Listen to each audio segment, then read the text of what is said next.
Nii ja olengi jälle kaamera pöördisse ajanud ja kaamera ees tagasi oma igava seina ja igava koduvideoga, et noh, kui keegi mõtleb, et miks ma siin seina najal neid videosid teen, eks ole, mul kodus üks selline hea rahulik koht, kus mina kedagi ei sega ja kus keegi mind ka ei sega. Nii ja tegelikult nüüd suur plaan oli niimoodi, et ei filmi üldse seda videot siin, vaid noh, kuskil mujal.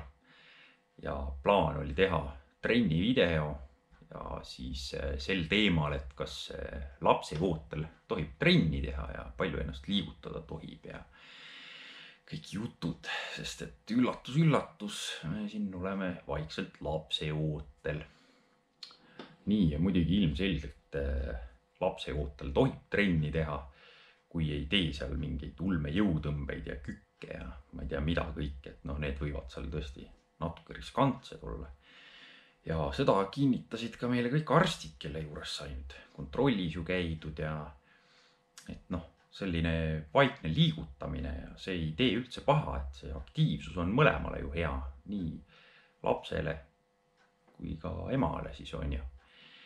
Ja noh, YouTube'is muidugi on neid igasugu videosid üleval, et seal on isegi selline video, kus üks naisterahvas 4 päeva enne tähtaega minu meelest tegi seal 90 kiloga jõutõmmet ja tõstis seal mingit hulle kange ja kükkis ja tegi rebimist maast ja noh, et meie selle kõrval nagu sellega võrreldes tõstsime põhimõtteliselt õhku seal saalis, et kõik oli nii minimaalne ainult, et mis on tervislik ja mis on hea ja et ei pingutanud nagu mitte millegiga üle, et jah, kõik need 5 kuud kuni siiamaani nüüd, et need möödusid nagu ülihästi, et noh, enesetunne oli hea ja ei olnud nagu midagi hullu seal. Nii, aga see selleks siis kõik see trenni teema, et lähme siis nagu asja juurde, mis reaalselt juhtus. Ja reedel siis 18. oktoobril läksime siis jälle ilusti trenni ja noh, nädalavahetus tulemas ja tuju oli suht normis ja laes ja noh, kes ikka siin kurb oleks, on ju last oodates ja elu kõik nagu suht mäel ja midagi nagu halvasti otseselt ei olnud ja jõudsimegi siis jõusaali ette ilusti kohale. Astusime autost välja ja järsku mul siis elukaaslane ütleb, et oi kurat, et mis asi see on. Ja noh, reaalselt olidki püksid märjatal. Oi kurat. Ja siis oli niimoodi, et me põhimõtteliselt mõlemad oleksime pidanud kuradi šokist sealt samast parklast pikali kukkuma, meil oli suu nii ammuli, et mida kuradit. Jooksime korra sisse kontrollima ja nii oligi kõige suurem hirm üldse, et noh, see oli ilmselgelt siis lootevedelik seal. Oh ja siis ei olnudki midagi. Kiirustasime ruttu koju, võtsime selle raseda kaardi ja otse haiglasse. Et noh, nii kiiresti kui võimalik ja sai, et jah, siin kiiruse piirangutest võib-olla vahepeal jõudnud nii väga kinni. No vot siis ja jõudsimegi siis sinna haiglasse koha peale, noh, EMO-sse muidugi otse. Seal suunati meid ülesse, teisele või 3. korrussele, noh, läksime siis sinna, sai mure ära räägitud. Noh jah, arsti muidugi ei ole koha peal, noh, see on normaalne. See on vist harjunud juba kõik sellega, kes väega haiglatega on kokku puutunud. Ja pandis sinna istuma ja ootama meid. Noh, ja siis mustad mõtted peas ootasime seal kurat pool tundi, 45 minutit. Juba suht nagu kriitiliseks hakkas minema, nagu endal ka hakkas juba närv mustaks minema, mis toimub nagu. Ja noh, siis tüüpiline ikka, mis toimub. Kuradi tuli siis see arst lõpuks, noh, ta oli juba ammu kohal seal, läks seal mingeid inimesi vist üle vaatama ja noh, nii palju kui me kuulsime ja siis järsku see õde, kes meid seal umbes vastu võttis, noh, see siis jah, nüüd vist peaks kõik olema ja me ka nagu vaatame üksteisele otsa, et mis kõik, et ja siis ma ei tea, järsku tuli seal õel nagu vist meelde, et oi, kuule, ootasin nurga taga oli ka vist üks naisterahvas. No tegelikult ka, nagu mida perset raisk. Noh, nalja teete või. Ja siis oligi, tuldi sinna nurga taha, vaadati ümber nurga. Oi, näed, ongi keegi. Te ikka siin. Noh, ei, kus me siis lähme, kuradi, õljume minema sealt või. Noh, ja oligi, siis tuli see arst ja küsis, no mis siis viga on. Noh, rääkisime siis mure ära. No ja siis järsku läks ikka maru kiireks seal asjad. No, siis põhimõtteliselt veeti kuskile uuringutele, testimisse, mis iganes, vereproovid, kõik, ma ei tea, mis seal iganes tehti. Kujuta ise ettegi, sest et mulle kohe öeldi ära, et sina siia kõrvale tulla ei saa, on ju. Ja kui öösiks sisse jääb, siis me ka sind nagu ligi ei lase, et noh. Oligi, mis seal ikka, ma keerasin siis otsa ringi.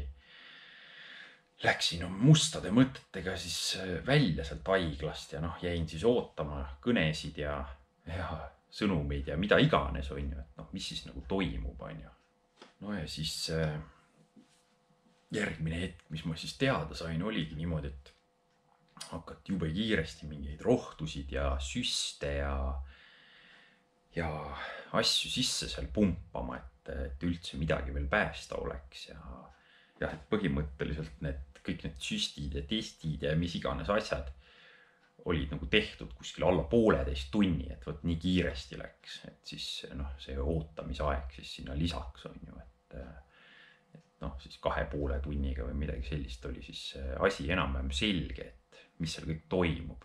Eks mul elukaaslane ka selline konkreetne, nagu ta on ka, et noh, küsis siis ikkagi lõpuks arstilt ära mingi enne ööd, et noh, et öelge nagu ausalt ära, et mis nüüd siis nagu saab, et kui ohtlik see asi on ja mis nagu toimub. Ja ega arst ütleski noh, siis ausalt ära, et ega ta ei hakanudki keerutama, et kui need looteveid ja asjad nüüd seisma ei jää, siis ega elulootust lapsel ei ole. Ja noh, kui me nagu mõtlesime, millest see siis nagu juhtus, et kas trennist või kas sai midagi tõstetud või sai üle pingutatud või siis ega noh, arst nagu laiutaski käsi, ütles, et noh, umbes loodusseadus, et polegi mingit kindlat põhjust, et sellised asjad lihtsalt juhtuvad ja ütleski, et noh, mingist trennist ega millestki see raudselt ei ole. Et jah, see elu on siin igatepidi muidu pingeline olnud ja no nii ta meile igastahes ütles. Ja noh, mis tunded siis ühte kuradi lapsevanemat peale sellist asja valdavad, nagu sulle niimoodi ära öeldakse, et noh, põletikku polnud maha saadud, peed veel jooksid kuradi, no ega ongi niimoodi, et langedki lihtsalt sinna kuskile musta masendusse. Sinna kõik oleks nagu kuskil udu sees, kuskil vati sees. Mitte millestki enam aru ei saa, kuradi kõik need ülejäänud elu ja see töö ja kõik asjad jäävad nii tahaplaanile, et näiteks kui siin muidu on, mõtled oma unistuste autost või reisist või noh, millest iganes on ju, oma video tegemisest, siis hetkega see oli nagu täiesti kõik, ma ei tea, ma ei oskagi öelda seda tunnet, et see mõte ongi ainult selle ühe asja peale, noh nagu terve selle ülejäänud eluga lihtsalt kuidagi oled mingi autopiloodi peal, et seda on raske kirjeldada, ilmselt peaks ise läbi tegema siis, mida muidugi kellelegi ei soovi, aga jah, et meil ta nii oli. Jah, mitte miski muu pole nagu oluline enam. Noh, kõige hullem ongi see, et tavaliselt midagi läheb on ju valesti, siis enamasti ikkagi on asjad su enda kätes, et mis see siis on ju, jääd oma tööst ilma või ükskõik mida, et keerad endal ise mingi jama kokku, siin tead mingid trahvid või asjad, et see on kõik enda kätes, on ju, võtad ennast kokku, kuradi lähed, ajad asjad korda ja oled mees ja võtad munad pihku ja varsti on ju asjad lahendatud, et kõik on tehtud, aga selle olukorra puhul siin, no mitte midagi ei ole teha, lihtsalt ongi, seisad kõrval ja nii abitu tunne on nagu mõlemal poolel, et nii mehel kui kuradi naisel, et seda me oleme ka siin arutanud, et täitsa lõpp, me ei saa mitte midagi teha. Et nüüd ongi nagu see loodusseadus, et oota lihtsalt ja looda parimat, ma ei tea. Et jah, selline kurb lugu raisk. Ja siis kuni 22. oktoobrini, teisipäevani pumbati igasugu rohte siis sisse põletiku vastu ja siis mingid süstid olid selle lapse kopsude ettevalmistamiseks seal, et mingit väikestki lootust tekitada või mida iganes ja öeldigi lihtsalt, et elame üks päev korraga ja siin mingit pikka plaani nagu ei olegi. Ja siis teisipäevaks, tähendab esmaspäevaks saadi see põletik nii alla ja põhimõtteliselt see näitaja oli täitsa 0 isegi ja öeldigi, et nüüd tuleb opile minna, et seal mingi täpsusteni ei hakka laskuma, aga ühesõnaga jah, et tehakse seal mingid tugijõmblused ja katsutakse see auk kinni siis panna, kus seda vett nii-öelda tulema hakkas ja et kui kõik hästi läheb, siis paneme edasi üks päev korraga ja loodame, et infektsiooni ei tekiks ja nii edasi. Ja praeguseks siis ongi see operatsioon tehtud, sellest on nüüd paar päeva möödas. Need põletiku näitajad läksid jälle üles tagasi ja see kuradi infektsiooni oht on jälle kõrgem ja ega siis vahetati seal mingid antibiootsid välja ja jah, et hetkel ongi nii, et jälle üks päev korraga ja loodame parimat ja ega saabki ainult puhata ja oodata ja ega siin ei oskagi midagi öelda, et jah, sihuke abitu, jõuetu tunne on selle koha pealt. Jah, see tähendab, et viibime siin piiri peal ja eks see väike eluke ripub meil siin juuksekarva otsas väikest viisi veel. Ega kokkuvõtteks ei oskagi nagu midagi öelda, et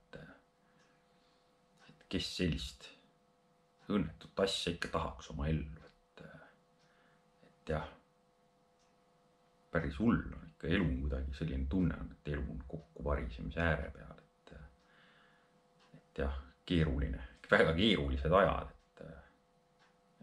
et tuleb ikka vägevaid takistusi elus ette, täitsa ulme, midagi sellist ei kujuta ettegi, ikka ju inimese loomus on selline, et minuga ei juhtu, aga näed sa.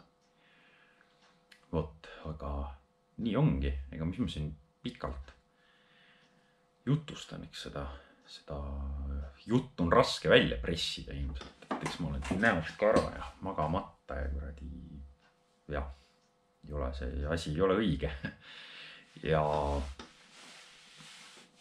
igastahes jah, tahtsin muidugi öelda tänud kõigile, kes on meile kahele siin igatepidi toeks olnud, käinud siin haiglas toetamas ja manti vedamas ja sugulastele muidugi, kes on siin koduloomadega aidanud ja et jah, ma ei teagi, kas ma selle üldse üles panen, kas ma loa saan selleks, aga jah,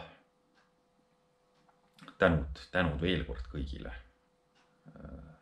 kes seda vaatasid ja järgmine kord juba katsun kuskil väljas olla rõõmsamate uudiste ja tegevustega, et kindlasti, kui nüüd kõik peaks hästi minema ja meil, et ja kedagi huvitab see asi, et siis ma võin mingi jätku teha sellele videole ka, et jah, aga praegu siis tõmban siit otsast kokku selle kurva meeleoluga ja loodan parimat kõigiga koos siin, kes kaasa elavad veel ja küll nägemist kõigile.